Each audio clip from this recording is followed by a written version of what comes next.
Merci beaucoup à l'Institut européen des jardins et paysages. C'est un plaisir de se retrouver ici et j'ai le grand honneur de réouvrir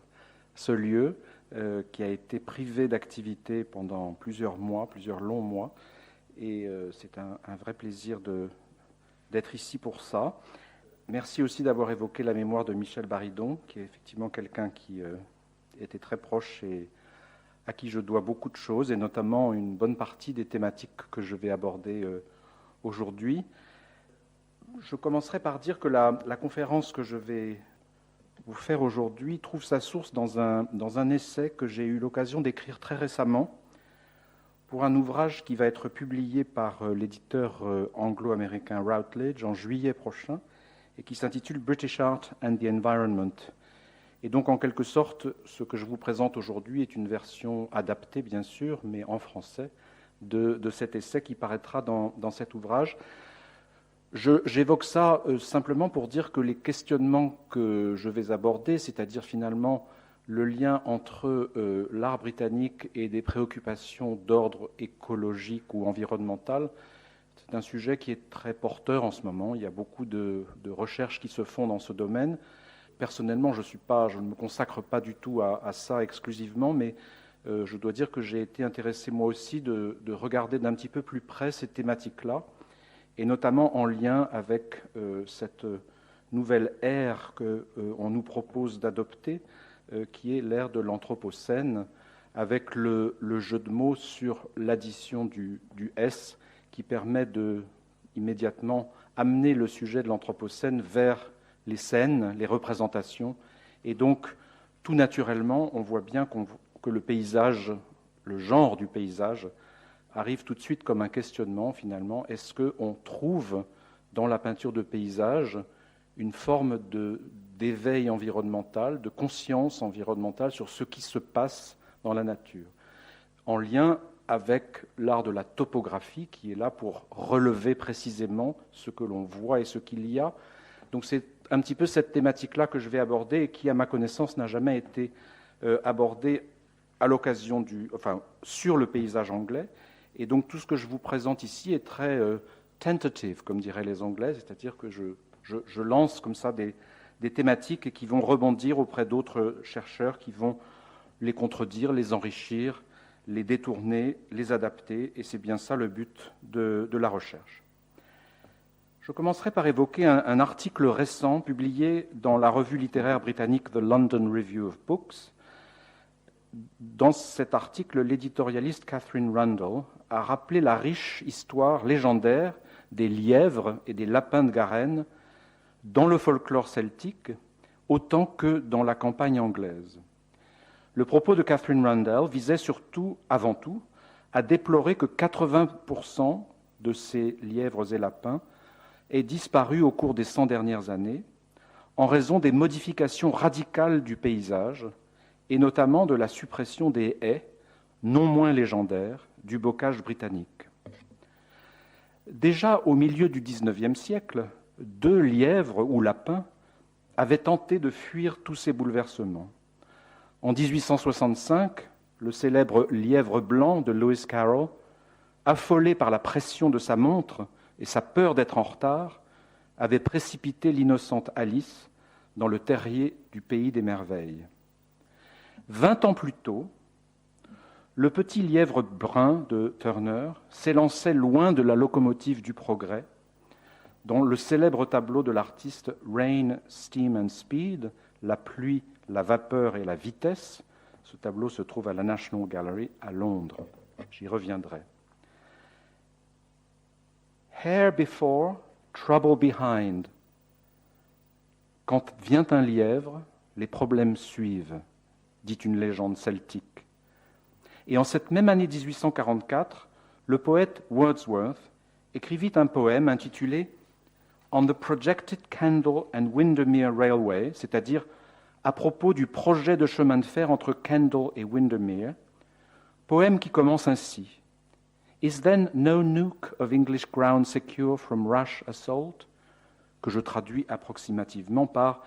n'y a-t-il donc aucun recoin du sol anglais à l'abri d'une agression téméraire? Et la strophe se termine par Comment peut-on supporter un tel fléau ? La conscience qu'avait le peintre Turner des profonds changements affectant le monde qu'il embrassait jour après jour avec une telle intensité, cette conscience est perceptible dans plusieurs de ses tableaux,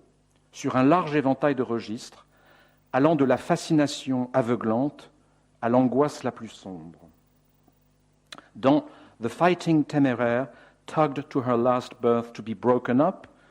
de 1838, que l'on traduit par Le vaisseau, le combattant téméraire, remorqué jusqu'à son dernier point d'amarrage pour être démoli, tableau de 1838 également à la National Gallery, on voit le vieux navire de guerre et le monde d'avant qu'il représente, héroïquement, mais qu'il représente héroïquement et qui apparaissent ici obsolètes, fragilisés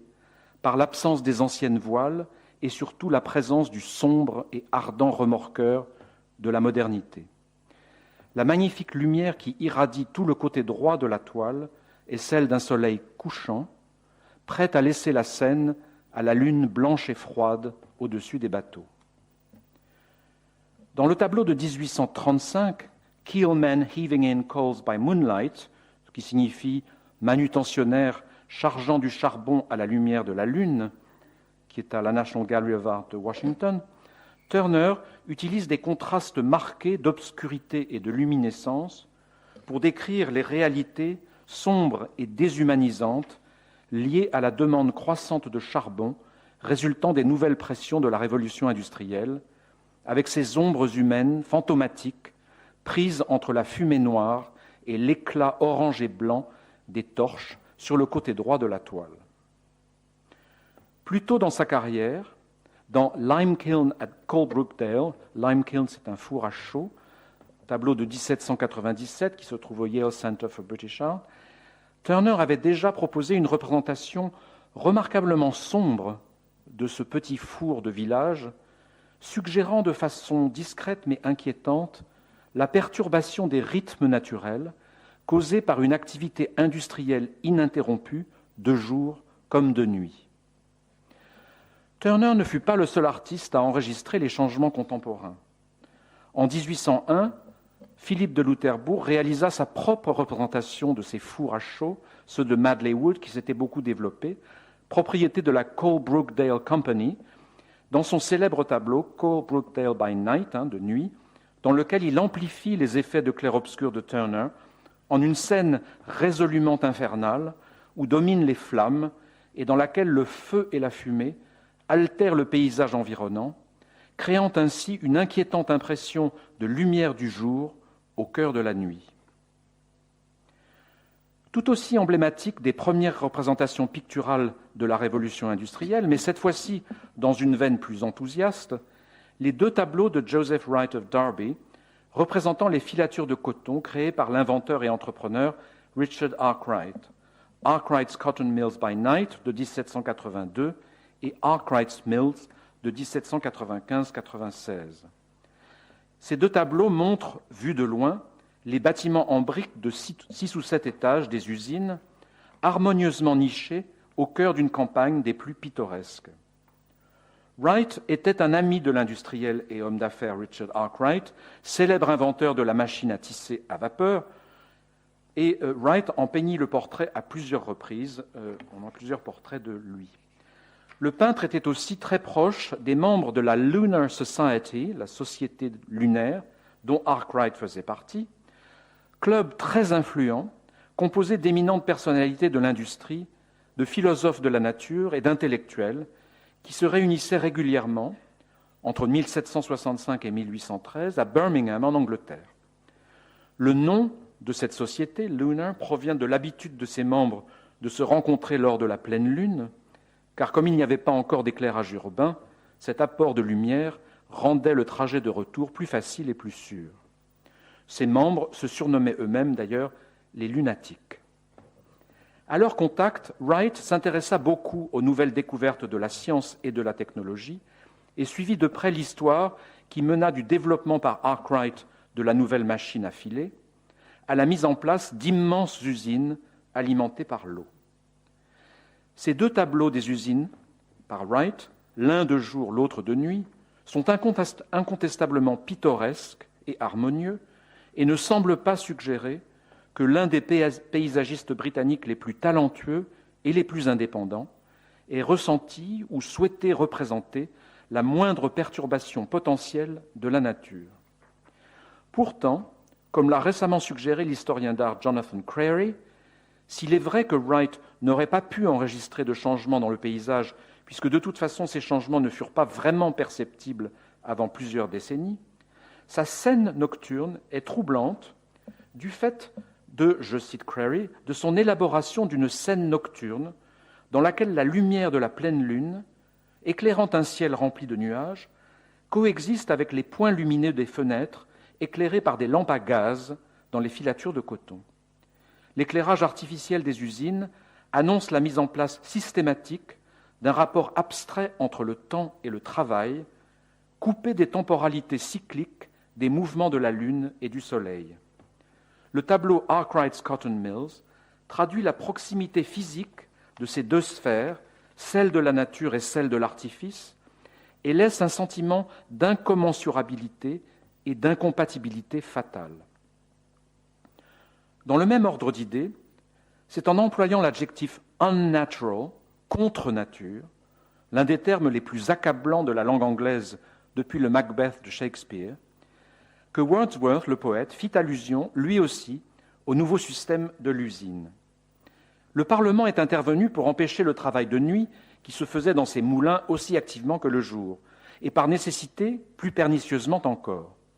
Une triste honte pour les propriétaires et pour la nation qui a pu tolérer si longtemps de tels procédés contre nature. La réception et l'interprétation de tous ces tableaux, je ne vous en ai montré que quelques-uns, mais il y en a beaucoup, tous ces tableaux représentant le paysage contemporain, cette réception et cette interprétation font depuis longtemps l'objet de débats et de controverses, à l'époque autant qu'aujourd'hui. Et ce pour trois raisons. D'abord, du fait qu'il s'agit d'œuvres d'art, de représentations artistiques. Ils ont donc souvent été écartés par les historiens au motif qu'on ne saurait les considérer comme des preuves. Je vous cite un point de vue là-dessus, qui est d'ailleurs tempéré dans la seconde partie. Il n'est pas du tout évident que les beaux-arts puissent être une source fiable de données empiriques, écologiques ou autres. L'obstacle conventionnel à l'utilisation des beaux-arts comme preuve de quoi que ce soit est sa fonction esthétique. Par exemple, sa tendance à flatter et à préférer le pittoresque. L'art est une information de seconde main qui est consciemment figurative, esthétiquement organisée, souvent expressionniste et intrinsèquement ouverte à de multiples interprétations. Cependant, les beaux-arts constituent également une énorme source d'informations picturales sur le passé qui, avant l'utilisation généralisée de la photographie, n'est disponible en images nulle part ailleurs. Et son potentiel en tant que source d'informations historiques est donc énorme. C'est particulièrement le cas avec le genre du paysage occidental, parce qu'il était étroitement lié aux préoccupations plus didactiques de l'art et de la science occidentale, et était étroitement aligné sur la tradition topographique, sur laquelle je reviendrai dans un instant. Comme des études récentes l'ont montré, l'intensité chromatique de la lumière solaire dans les peintures de paysages peut fournir des informations environnementales précieuses, notamment sur la pollution atmosphérique des siècles passés. Le recours de Turner aux effets gazeux ou aux reflets extrêmement intenses et autres lueurs saturées, souvent critiqué et rejeté par ses contemporains, est aujourd'hui de plus en plus souvent analysé comme le signe de sa sensibilité exceptionnelle aux phénomènes atmosphériques et comme une tentative expérimentale de les rendre avec des pigments, bien au-delà des prescriptions de cette fameuse tradition topographique mentionnée par Gaylor et MacLean dans la citation que nous venons de lire. Bien sûr, la question même de la topographie, dans son opposition à un art paysager plus imaginatif, voire imaginaire, cette question a une riche histoire, et c'est la deuxième raison pour laquelle la lecture de ces tableaux est complexe. Dans la Grande-Bretagne de Turner, celle qui vit l'émergence sur la scène européenne d'une école anglaise de peinture, science et art étaient souvent considérés comme des entreprises réellement complémentaires. Entre 1780 et 1837, la Royal Academy, l'Académie des Beaux-Arts, et la Royal Society, l'Académie des Sciences, étaient toutes deux logées dans la même aile de Somerset House, au cœur de la cité à Londres, leur salle de réunion de chaque côté du même mur, avec de fréquentes interactions entre les deux sociétés. Le débat sur le paysage tournait autour de deux questions. La représentation de la nature et des paysages par des artistes était-elle une entreprise louable et utile ? Et une telle iconographie enrichissait-elle de quelque manière que ce soit notre connaissance de ce qu'est vraiment la nature ? Et connaissance de ce qu'est vraiment la nature est une citation qui vient de cette fresque faite par le peintre Joshua Reynolds sur le plafond de la bibliothèque de la Royal Academy, sur lequel il avait représenté cette allégorie de la théorie, en disant que la théorie, c'est la connaissance de ce qu'est vraiment la nature. Cette question, inspirée de surcroît par une éthique protestante de l'utile, de l'utilité, a été souvent simplifiée et polarisée pour prendre la forme d'une opposition binaire. En quelque sorte, faut-il considérer les représentations paysagères comme des preuves factuelles ou comme de l'art créatif ? Comme l'écrit l'historien d'art anglais Sam Smiles, les artistes paysagistes sérieux de cette période craignaient d'être considérés comme de simples transcripteurs du monde extérieur, produisant un art entièrement servile et banal. Le paysage avait besoin de défendre et d'affirmer sa légitimité au sein de la théorie académique, et ses praticiens les plus compétents surent renégocier sa position dans la critique d'art et élargir son champ d'opération. La prise de position de la période la plus souvent citée est celle du peintre Henry Fuseli, qui, dans sa conférence de la Royal Academy sur l'invention, critiqua, je cite, « ce genre de paysage qui se consacre exclusivement à la mièvre délimitation d'un endroit donné, simple énumération de collines et de vallées, de bouquets d'arbres, d'arbustes, de pièces d'eau, de prairies, de chaumières et de maisons, ce qu'on appelle communément des vues. Celles-ci, si elles ne sont pas assistées par la nature, dictées par le goût ou choisies pour leur caractère, peuvent ravir le propriétaire des terres qu'elles délimitent, plaire à ceux qui habitent l'endroit, peut-être à l'antiquaire ou aux voyageurs, mais pour tout autre œil,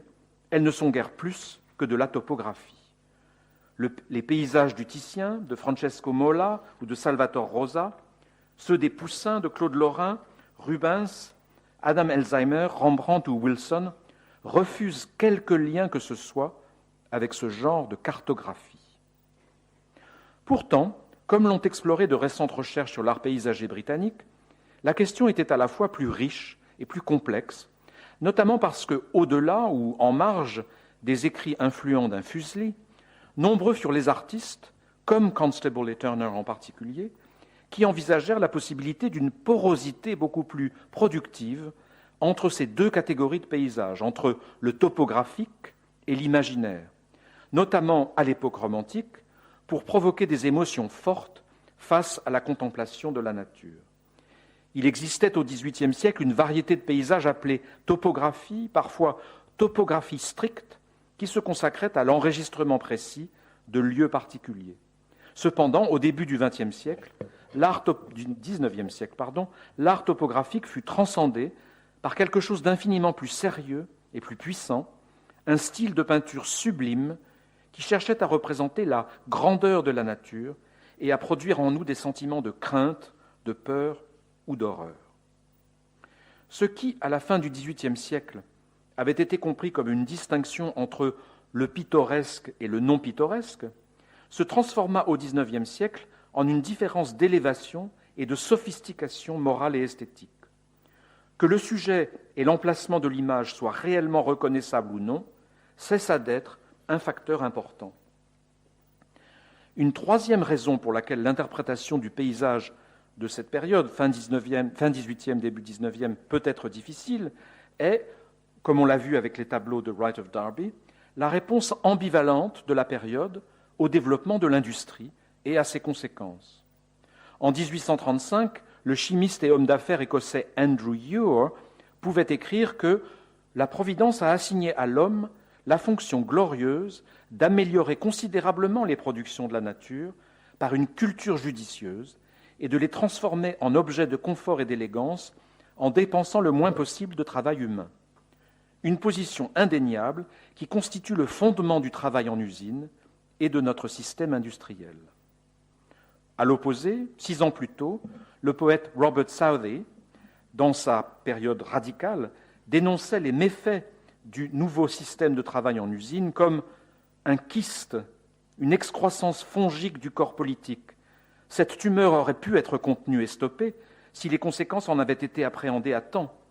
Mais maintenant, le système est devenu une telle masse, ses nerfs se sont ramifiés si largement et les vaisseaux de la tumeur sont si infiltrés dans certaines des principales veines et artères du système de la nature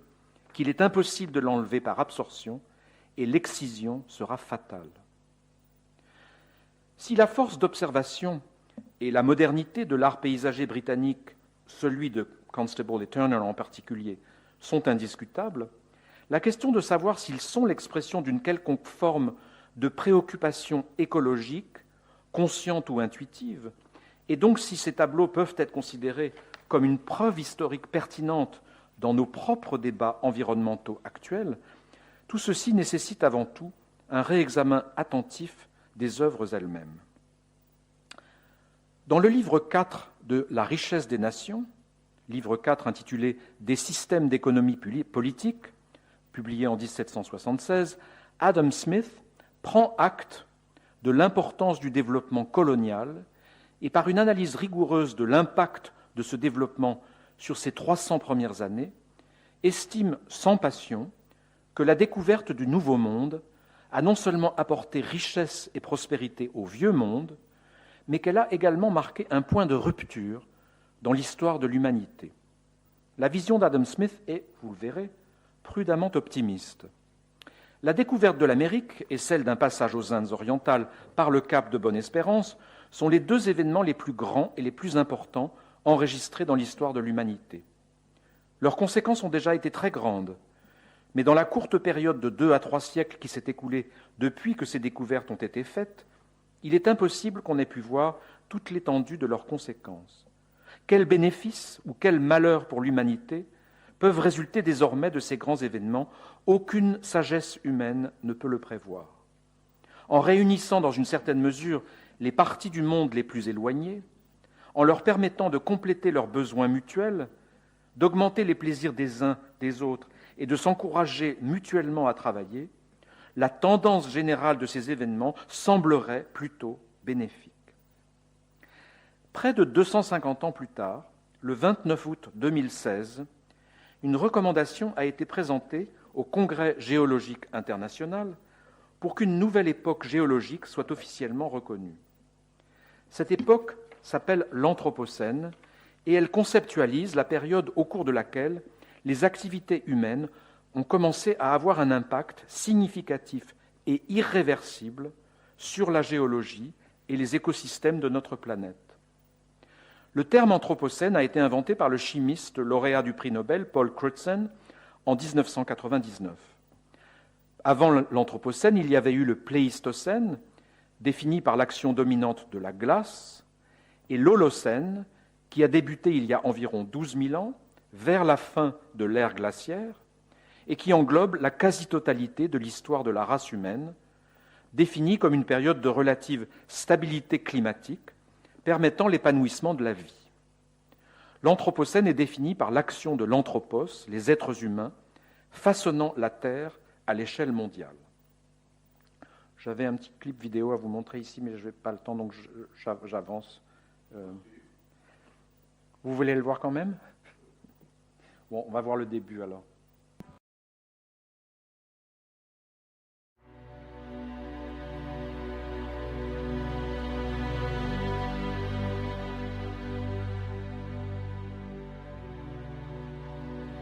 The Anthropocene is the time in the geological record when humans have moved the planet outside its natural limits. Humans go from being participants in the whole Earth to being a dominant feature. Dominating the oceans, the landscape, agriculture, animals. It could be a full-scale catastrophic change. Je vais vous donner la référence de ce clip qui présente un reportage. Le débat porte actuellement sur le point de départ possible de cette nouvelle période, de cette nouvelle ère. Des recherches récentes ont proposé que ce point de départ soit justement la découverte des Amériques et l'instauration de la colonisation, entendue comme le point de départ de la conquête impitoyable du monde par l'homme. Selon eux, avec la publication la même année, en 1776, de la Déclaration d'indépendance des États-Unis d'Amérique et de la richesse des nations d'Adam Smith, les relations politiques et économiques mondiales ont commencé à être systématiquement inspirées par les notions d'empire, de mercantilisme, fondées sur l'exploitation de l'homme et du sol, de sorte que les historiens ont souvent désigné 1776 comme le grand tournant de l'histoire moderne. Parallèlement, l'importance croissante des préoccupations écologiques et sa transcription dans la nouvelle discipline universitaire que l'on appelle l'éco-critique ont, de manière plus pragmatique et visible, identifié la première moitié du XIXe siècle comme un point de départ convaincant de l'Anthropocène, une période où les effets profonds des deux révolutions industrielles ont commencé à être ressentis et perçus, quand l'empreinte de l'homme sur la nature est devenue primordiale, à la fois essentielle et irréversible. En fait, c'est au cours de la seconde moitié du XIXe siècle que l'on a clairement commencé à voir les transformations provoquées par la première révolution industrielle et leurs conséquences néfastes. Les problèmes ont atteint des échelles sans précédent, des campagnes entières perdant leur population et transformées en désert, la division des tâches et en conséquence la perte de sens du travail individuel, la rationalisation et l'accélération de la production, l'émergence du concept d'aliénation, avec des masses de personnes s'entassant dans des périphéries malsaines, la multiplication des pollutions en tout genre, le manque d'hygiène, la laideur. Les moyens techniques et technologiques, désormais à la disposition de l'homme, sont devenus littéralement affolants. Les distances se sont réduites artificiellement. La mainmise de ce que l'on appelait la civilisation a gagné tous les territoires. Ce que je viens de vous lire, ce sont en fait des extraits, des citations de l'époque. En Grande-Bretagne, des artistes et des essayistes comme William Morris et John Ruskin ont réagi en prenant des positions politiques qui ont inspiré notamment le mouvement Arts and Crafts à partir des années 1860. La science et la pensée environnementale, qui commencèrent à se structurer avec la publication de l'origine des espèces de Darwin en 1859,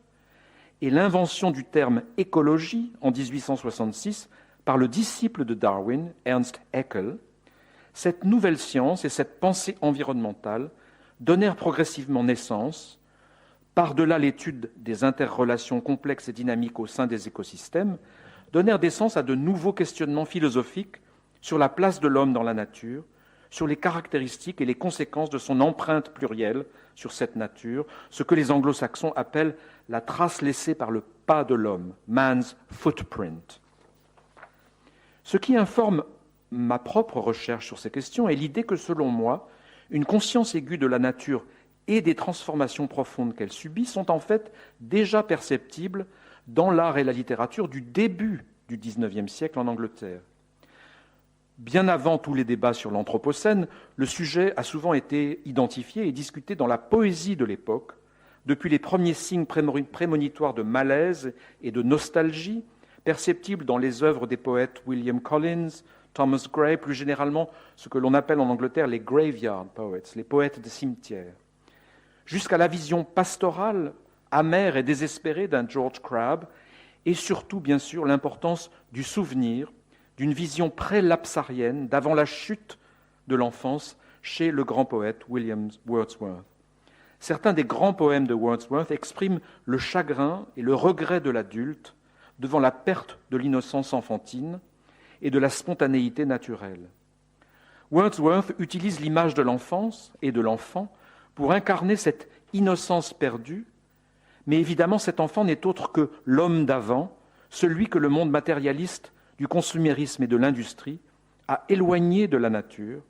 perturbant ainsi l'harmonie essentielle présente dans l'ordre de la nature. Si une forme de conscience environnementale est indéniablement présente dans la poésie romantique anglaise, on la retrouve aussi chez Byron, il me semble qu'un même questionnement informe la coïncidence tout de même remarquable en Grande-Bretagne entre les révolutions industrielles et le triomphe du paysage comme genre pictural le plus important de l'école d'art anglaise. Cette coïncidence et cette prise de conscience ont conduit à l'émergence chez les historiens d'art de ce que l'on a récemment appelé l'anthropocénique, avec ce S ajouté, concept avancé principalement par David Matless, qui est professeur de géographie culturelle à l'université de Nottingham. David Matless ne s'intéresse pas spécifiquement à l'art du paysage romantique, mais son approche est fructueuse et féconde si l'on considère que les œuvres de Constable et Turner ont en fait été produites dans les mêmes années, non seulement que la poésie de Wordsworth et Byron que je viens d'évoquer, mais aussi les mêmes années que le drame lyrique en 4 actes de Shelley, Prometheus Unbound, Prométhée libéré, et que le roman encore plus célèbre, écrit 2 ans plus tôt, en 1818, par son épouse Mary Shelley, l'illustrissime Frankenstein ou le Prométhée moderne. Au-delà de leur intérêt spécifique pour la question du libre arbitre et de l'énergie créatrice de l'homme, ces 2 ouvrages séminaux, inspirés par la figure de Prométhée, dérobeur du feu des dieux, semblent manifester une préoccupation similaire envers les conséquences d'une puissance humaine, d'une industrie non contrôlée, on dirait d'une puissance humaine augmentée aujourd'hui, suite aux récentes révolutions technologiques des révolutions industrielles. La très abondante production de l'art du paysage en Grande-Bretagne à cette même époque, production que l'on pourrait presque qualifier d'effrénée, peut, selon moi, également être examinée de manière fructueuse et symptomatique dans ce contexte anthropocénique. Qu'est-ce qu'un paysage ? Un paysage, c'est avant tout une construction, c'est un regard construit, c'est la nature touchée par les hommes qui la regardent, qui regardent en elle pour y trouver leurs propres traces. Marcher dans le paysage, c'est marcher dans l'histoire. Regarder le paysage, c'est examiner les traces et l'empreinte de cette histoire. Dès lors, l'apparition et l'empiètement de nouveaux éléments visibles dans le paysage, comme des bâtiments industriels ou des infrastructures humaines, des ponts, des routes, des canaux. À l'extérieur là, de la promenade du château de Bénouville, il y a un silo qui est visible, c'est la seule trace de présence humaine au-dessus des arbres, c'est exactement ça. Et la variété des conséquences de ces apparitions, comme par exemple les divisions du territoire ou la pollution de l'air, tout ceci constitue un nouvel ensemble de traces visuelles. Ces traces n'ont pas échappé à l'œil des artistes contemporains qui ont dû concilier leur appréhension conventionnelle du paysage, nourrie par des principes esthétiques classiques, académiques, enseignés dans les académies d'art, concilier ça avec l'incorporation de ces objets inédits, apparaissant ça et là, et perturbant progressivement la scène. Dans une lettre à son ami John Fisher de 1821, le grand paysagiste anglais John Constable écrit « Chez moi, la peinture n'est qu'un autre terme pour exprimer ce que je ressens. » Avec Turner et Constable, remarquables empiristes anglais, dont la connaissance de la nature n'est que la résultante de leur ressenti, le paysage devient un véritable terrain d'expérimentation. Dans chaque œuvre, l'expérience sensorielle, véhiculée par la texture, la lumière et la matière, est un révélateur de l'expérience humaine et de notre existence ou coexistence avec cette nature énorme qui nous entoure, une nature à laquelle en quelque sorte nous appartenons. Et peut-être pourrions-nous dire que le sujet principal de l'art du paysage, tel que ces grands maîtres Constable et Turner l'ont conçu pour la première fois, c'est la reconnaissance et l'exploration de ce « en quelque sorte », de cette inscription frictionnelle de la présence de l'homme dans la nature. Intuitivement, inlassablement, cette exceptionnelle génération de paysagistes anglais a effectué une reclassification capitale du genre même du paysage, en lui conférant une force philosophique, épistémologique si remarquable que ce genre pouvait désormais, selon eux, être considéré comme la nouvelle forme de peinture d'histoire, ce que l'on pourrait appeler, sans craindre le paradoxe, la peinture d'histoire de la modernité, riche des préoccupations intellectuelles, éthiques et spirituelles, traditionnellement associées à la peinture d'histoire classique. La privatisation des champs ouverts et la division des terres en parcelles fermées, matérialisées par l'élévation de clôtures, sont pour l'essentiel absentes des représentations du paysage, même si le mouvement des enclosures a vite été perçu comme une dénaturation du paysage. Dans Mousehold Heath, Norwich, de 1818, le peintre John Crome ne représente pas ces changements, même si la lande de Mousehold qu'il représente avait en fait déjà été entièrement clôturée en 1814 et transformée en terre arable.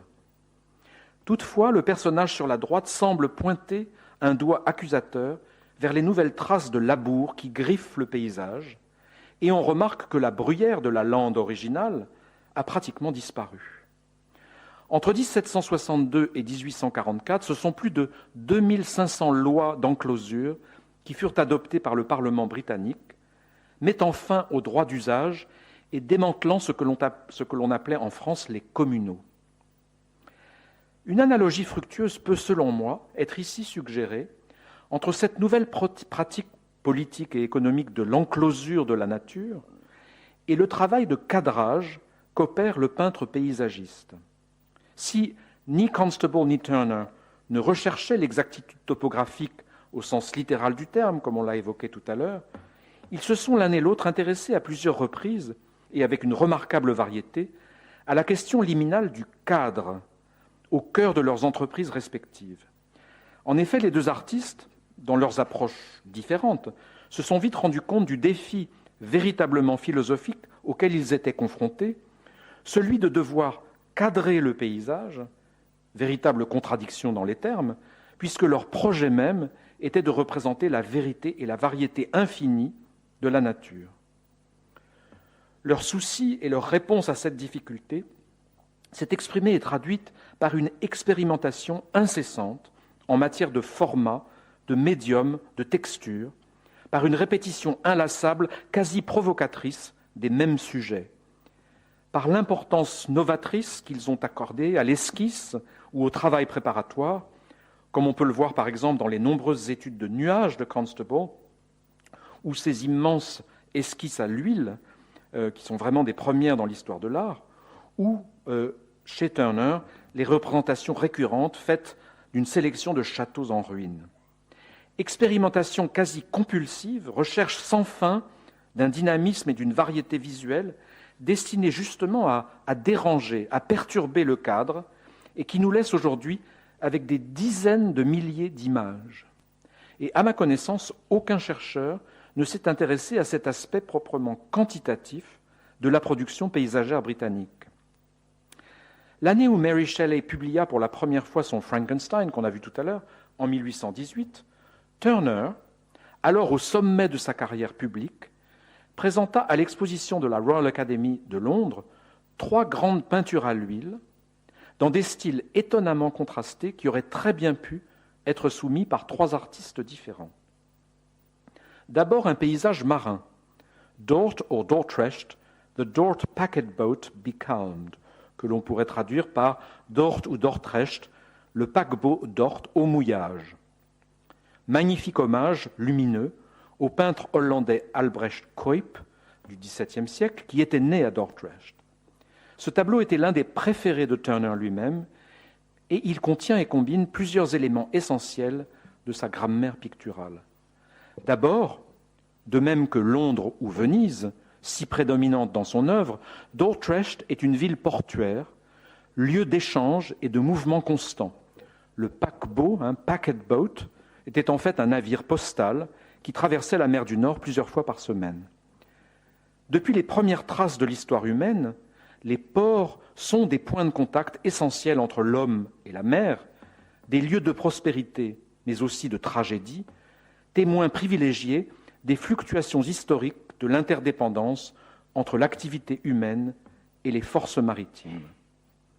Turner insiste ici sur le caractère paisible des petites routines quotidiennes, comme ces œufs et ces légumes offerts par les villageois aux passagers. Pendant ce temps, la mer, autre élément fort de sa grammaire thématique, la mer est le lieu physique et symbolique de toutes les réflexions à tous les sens du terme, le théâtre dynamique des forces et dramatique des forces de la nature,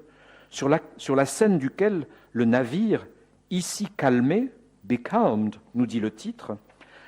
le navire tire sa majesté des traversées vécues ou des tempêtes à venir.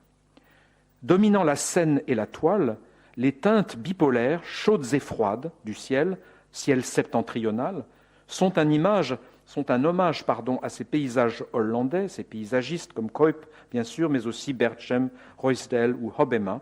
que Turner admirait tant, sans doute parce que, comme eux, il tenta toute sa vie, avec la texture très organique de ces ciels, de rendre les mouvements innombrables et capricieux des forces élémentaires de la lumière, de l'air et de l'eau.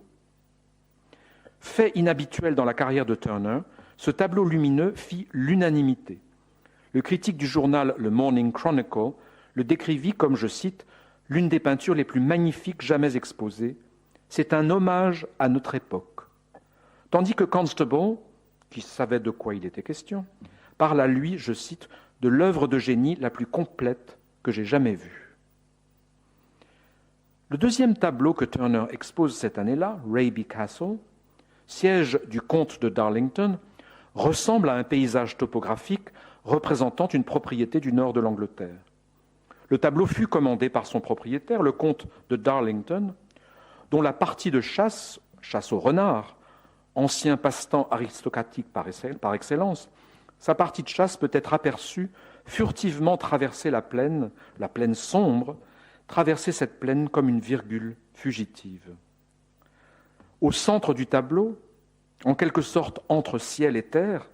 le château lui-même apparaît derrière un rideau d'arbres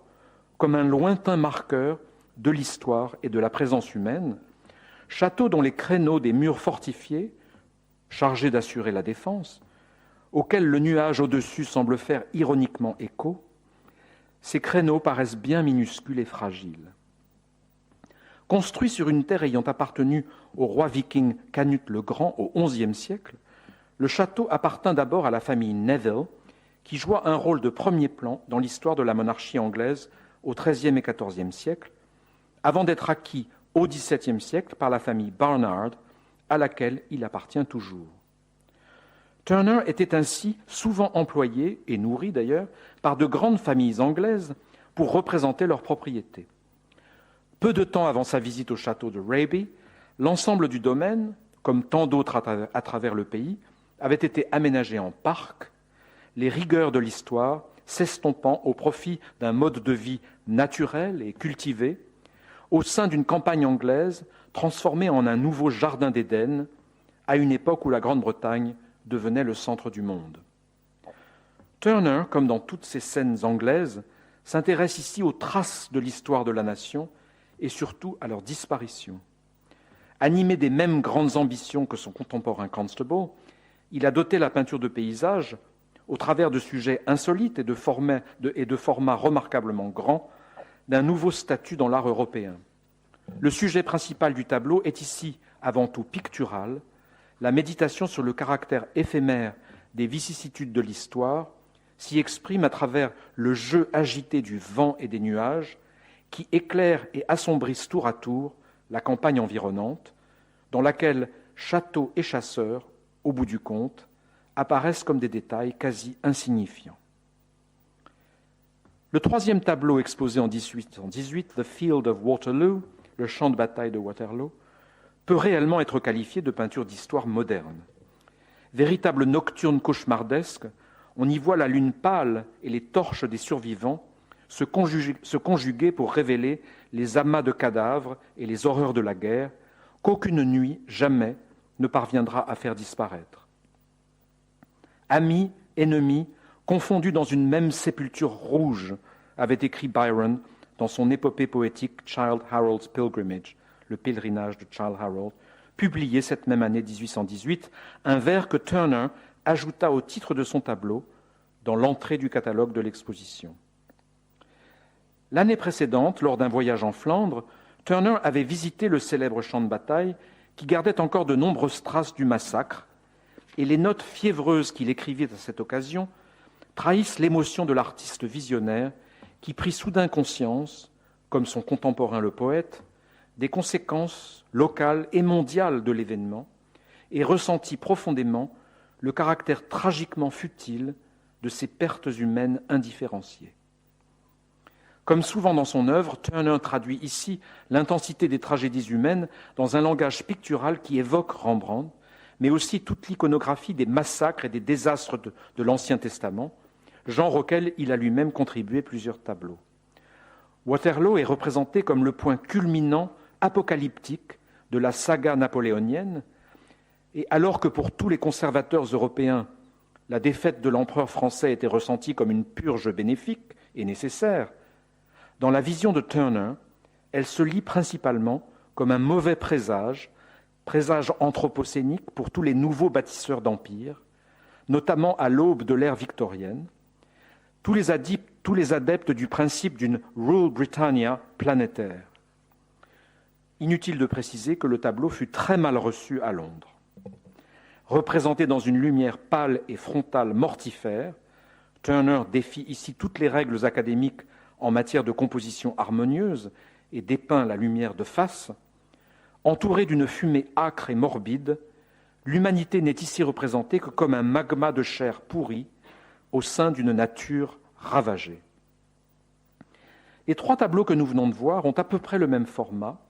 et donc le contraste entre eux est d'autant plus frappant, notamment en termes de tonalité, de couleur et de lumière. On observe que les trois sont discrètement structurés par une diagonale ascendante partant du coin inférieur droit et semblent, par le groupe qu'ils forment, le triptyque, tenter de faire une déclaration d'intention commune. D'abord, parce qu'ils semblent illustrer les trois catégories esthétiques du beau, du pittoresque et du sublime, catégories tant discutées à l'époque. Et leur exposition simultanée en 1818, par un Turner unanimement admiré et en pleine possession de ses facultés artistiques, ne peut avoir été accidentelle. Ensuite, dans la lignée de mon propos d'aujourd'hui, je suggère d'y voir un véritable triptyque représentant consciemment diverses manifestations de l'empreinte, footprint, l'empreinte de l'homme. Au moment même où la chute de Napoléon laissait le champ libre à la montée de l'Empire britannique, Turner choisit l'exposition annuelle de la Royal Academy, devenue le centre du monde de l'art européen, pour montrer certaines de ses expériences les plus audacieuses dans le genre du paysage, qu'il ambitionnait de présenter comme autant de peintures d'histoire, remonétisant ainsi ce genre académique hautement apprécié des élites traditionnelles, mais clairement déprécié dans les nouvelles sociétés bourgeoises. Faisant preuve d'une remarquable sensibilité au passage du temps, que ce temps soit historique ou atmosphérique ou météorologique, percevant un sens dans chaque reflet, Turner a confié à la lumière et à la couleur, plutôt qu'au sujet, la tâche de montrer et de refléter la nature du destin humain. Ce que les œuvres de Constable et Turner nous donnent à voir, c'est une infinie série de variations sur le thème de l'occupation, de la construction et de la colonisation de la nature par l'homme, et comment elle revisite et réinvente visuellement des notions comme le naturel, le sauvage, le civilisé, etc. Dans leurs images, la plupart des figures et des bâtiments humains n'occupent qu'une petite partie de la toile. La présence humaine, même discrète, est explorée dans sa conversation hésitante, pacifique ou brutale, avec le monde naturel. Mais ce qu'il y a de remarquable et nouveau, c'est que le monde de la nature n'est plus considéré comme l'environnement de l'homme, quelque chose de périphérique entourant la présence centrale de l'homme. Désormais, c'est la nature qui est le centre, qui est devenue, ou se voit restaurée, comme la force dominante. Ce déplacement subtil de ce qui est central, de ce qui compte au bout du compte, entre l'homme et la nature, est, à mon sens, la principale révolution introduite par les paysagistes anglais de cette époque, qui ont remplacé la centralité de l'homme et du contrôle de l'homme sur la nature,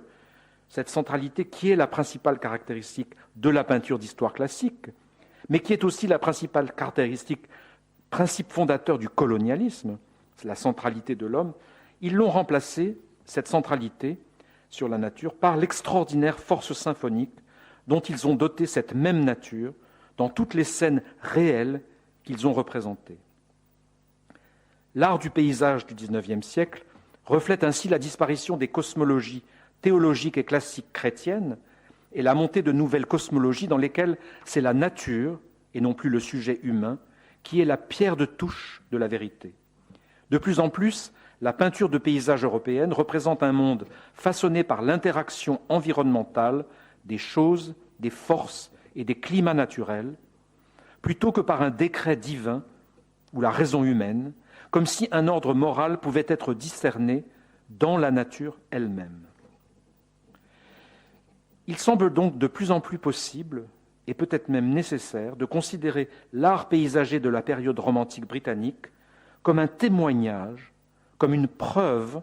evidence en anglais, la profusion même des tableaux de paysage. Je vous rappelle que le legs Turner, dans son testament, il a légué toutes ces toiles à la nation britannique. Ce legs comprend 300 peintures et 30 000 croquis et dessins et aquarelles. Donc, la profusion des tableaux de paysage conçus dans les mêmes années que les révolutions industrielles, cette profusion de représentation de la nature doit être considérée, selon moi, comme le symptôme d'une urgence, d'une angoisse, celle de pouvoir enregistrer et transmettre cette évidence, cette preuve. Nous sommes donc invités à réexplorer toutes ces images, souvent célèbres, comme contenant les premières traces de ce que nous avons fait à la nature depuis le début de l'Anthropocène. Merci beaucoup.